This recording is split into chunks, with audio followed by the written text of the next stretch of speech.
Hello food lovers, welcome to Lucky's food court. ఈరోజు మనం చేయబోయే రెసిపీ వచ్చేసి క్యారెట్ హల్వా. లేట్ చేయకుండా రెసిపీ చూద్దాం పదండి.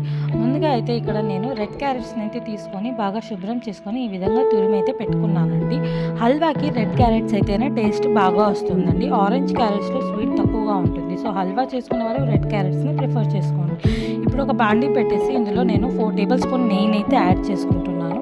నెయ్యి బాగా మెల్ట్ అయిన తర్వాత మనం తురిమి పెట్టుకున్న క్యారెట్ని అయితే కొంచెం కొంచెంగా ఇందులో యాడ్ చేసుకోవాలండి. యాడ్ చేసుకొని ఈ విధంగా బాగా కలుపుకుంటూ మనము పూర్తి తురుమునైతే యాడ్ చేసుకోవాలి. బాగా మిక్స్ చేసుకోవాలండి. చూస్తున్నారు కదా, నెయ్యి అయితే క్యారెట్కి బాగా పట్టే వరకు బాగా మిక్స్ చేసుకొని ఇప్పుడు మనము మూత పెట్టేసి మీడియం ఫ్లేమ్లో ఒక 10 మినిట్స్ వరకు కుక్ అవనివ్వాలి.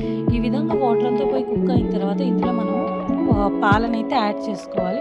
నేనైతే ఇక్కడ రా మిల్క్ని అయితే యాడ్ చేసుకుంటున్నానండి. మీకు కావాల్సి వస్తే మీరు బాయిల్డ్ మిల్క్నైనా యాడ్ చేసుకోవచ్చు. చూస్తున్నారు కదా, ఈ విధంగా పాలు యాడ్ చేసిన తర్వాత మనము ఏదైతే ఉందో అది లో ఫ్లేమ్లోనే పెట్టేసి కుక్ చేసుకోవాలి. ఇప్పుడు మూత పెట్టేసి 15 మినిట్స్ వరకు అయితే ఖచ్చితంగా కుక్ అవనివ్వాలి. మధ్యలో ఈ విధంగా మీరు కలుపుకుంటూ కుక్ చేస్తే అడుగు అనేది అంటకుండా ఉంటుందండి. ఈ విధంగా పాలల్లో పూర్తిగా క్యారెట్ కుక్ అయిన తర్వాత మన స్వీట్నెస్ని అడ్జస్ట్ చేసుకుంటూ షుగర్ వేసుకొని, అలాగే ఇందులో ఇప్పుడే డ్రై ఫ్రూట్స్, కొంచెం ఇలాచీ పౌడర్ని కూడా యాడ్ చేసుకోవాలి. చూస్తున్నారు కదా, ఈ విధంగా యాడ్ చేసుకున్న తర్వాత బాగా కలుపుకోవాలి. ఇప్పుడు షుగర్లో ఉన్న పాకం అయితే రిలీజ్ అవుతుందండి. ఈ విధంగా రిలీజ్ అవ్వడం స్టార్ట్ అవుతుంది.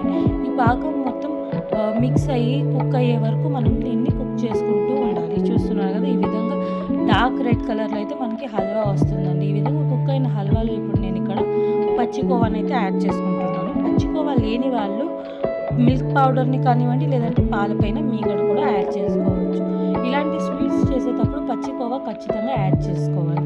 ఇప్పుడు లాస్ట్లో ఒక 2 టేబుల్ స్పూన్ నెయ్యిని అయితే యాడ్ చేసుకొని తిప్పుకుంటే అంతే అండి, ఎంతో కమ్మగా ఎంతో రుచిగా ఉండే క్యారెట్ హల్వా అయితే రెడీ అండి.